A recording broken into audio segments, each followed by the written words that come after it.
This video will cover the changes to the accounts payable screens and enhance the user experience. There's a few changes done on the invoice screen and then also on the payment screen that I'll just run through. Initially, just on that summary view or the summary screen of all invoices, there's now an out-of-the-box draft view that you can view, and that will basically filter the list for you.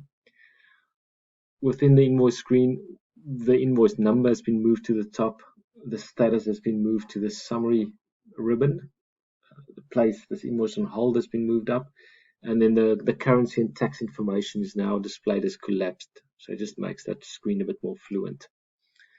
Also on the history tab, the ability to see the approval history has now been added on that history tab as well. Now, if you look at the templates, if you ever need to import anything, there's been some enhancements. They basically moved the option to download the template to the adjustments, the invoices, the suppliers, the products, and the purchasing transaction screen. So you don't have to go to the company import data section to get that template. And if you look at the payments, we've added the invoice date onto that selection, and then you also have the ability to filter and sort the data. Just make that processing a lot easier. Now to look at that within Intacct, if we look at the purchase invoices or the AP invoices, we can see there's the out-of-the-box draft invoice that was added, and then that basically filters the list. But also included in this, they've added the option to view your attachment. So a quick way to see what has been attached, and you can open that attachment as we see fit as well. When we look at physical invoices within the application, so there's a view that we saw there, and then just a couple of things that moved. The document number moved, that invoice status moved.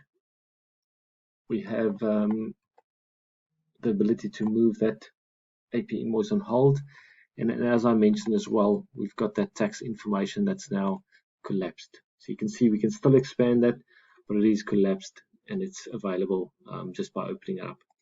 On the history tab, if there was any approvals done on this document, you'll see what that document number is, and you'll also see the workflow status. Let me just open one of the other ones. You should have one that's been approved. There you can see there's one with the value approval, and you can see Emma approved that document as well. Just a few enhancements on that section. Now, as we mentioned, from an import perspective, so we can always go to import, but now you've got the ability to download that template as well. So it's just a quick way to get access to the template. We're in the transaction or we're in the master data, we want the template, and you can just open up from there. Now, once we navigate further and we look at the payment section, as I mentioned, there's a couple of things that's changed. So if we look at the loaded list of documents at the bottom, we can see that we now have that invoice date in the section as well. So it just makes that option a lot easier, visibility of when that document was actually captured and what that date is, as opposed to just having a due date there. Thanks for watching.